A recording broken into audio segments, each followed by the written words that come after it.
আসসালামু আলাইকুম। আশা করি সকলে ভালো আছেন। আজকে আপনাদের আহ, সাথে একটা ক্লাস শেয়ার করব। সেটা হচ্ছে আপনাদের সকল হচ্ছে লেভেলের জন্য 9-10 বলেন, ইন্টারমিডিয়েট বলেন এবং হচ্ছে অনার্স বা যারা এনটিআরসি প্রিপারেশন নিচ্ছেন তাদের সকলের জন্য কিছুটা হলেও হচ্ছে উপকার বয়ে নিয়ে আসবে এই ক্লাসটি। তো আমি মূলত হচ্ছে বায়োলজি বলতে আসলে সাধারণত উদ্ভিদ বিজ্ঞানের থেকে যে কোষ যে চ্যাপ্টারটা রয়েছে সেই কোষ এবং কোষের গঠন এই চ্যাপ্টারের হচ্ছে একটা খুবই গুরুত্বপূর্ণ টপিকস হচ্ছে মাইটোকন্ড্রিয়া, যেটা হচ্ছে প্লাজমীয় অঙ্গাণু। সেই সাইটোপ্লাজমীয় অঙ্গাণু মাইটোকন্ড্রিয়ার গঠন সম্পর্কে একটু আপনাদের সামনে আলোচনা করতে চাই, বা এর গঠনটা কিরকম হয়, এটার ক্ষুদ্র ক্ষুদ্র যে গঠনগুলো রয়েছে, সূক্ষ্ম সূক্ষ্ম যে গঠনগুলো রয়েছে সে গঠনগুলো আমরা একটু দেখব যে আসলে এটা কিভাবে গঠিত হয়েছে, এবং হচ্ছে এটার এই গঠনগুলো সূক্ষ্ম সূক্ষ্ম গঠনগুলো আমাদের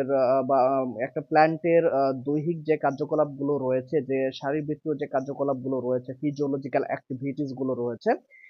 সেই অ্যাক্টিভিটিস গুলো এই মাইটোকন্ড্রিয়া পালন সে ফিজিওলজিক্যাল যে অ্যাক্টিভিটিস গুলো রয়েছে সেগুলো কমপ্লিট করতে আসলে এই মাইটোকন্ড্রিয়ার কিছু ক্ষুদ্র ক্ষুদ্র অংশ রয়েছে যেগুলো খুবই গুরুত্বপূর্ণ ভূমিকা পালন করে থাকে। যেমন আমরা সকলে জানি যে সালোক সংশ্লেষণ যে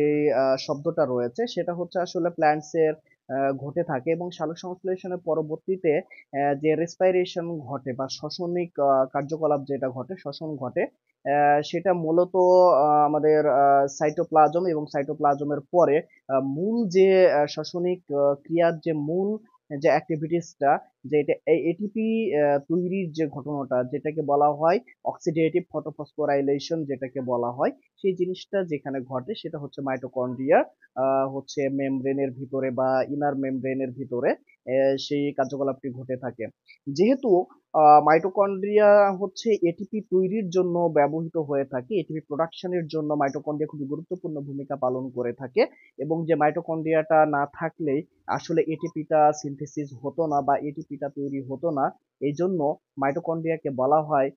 the powerhouse of cell, মানে হচ্ছে একটা কোষের শক্তি ঘর হিসেবে মাইটোকন্ড্রিয়া পরিচিত। এবং এটা আমাদের যারা অলরেডি বায়োলজি বা মাইটোকন্ড্রিয়া পড়েছেন তারা সকলে হচ্ছে মাইটোকন্ড্রিয়ার এই বিষয়টা জানেন যে মাইটোকন্ড্রিয়াকে আসলে কোষের শক্তি ঘর বলা হয়। তো হচ্ছে আমরা এবার দেখি যে মাইটোকন্ড্রিয়াকে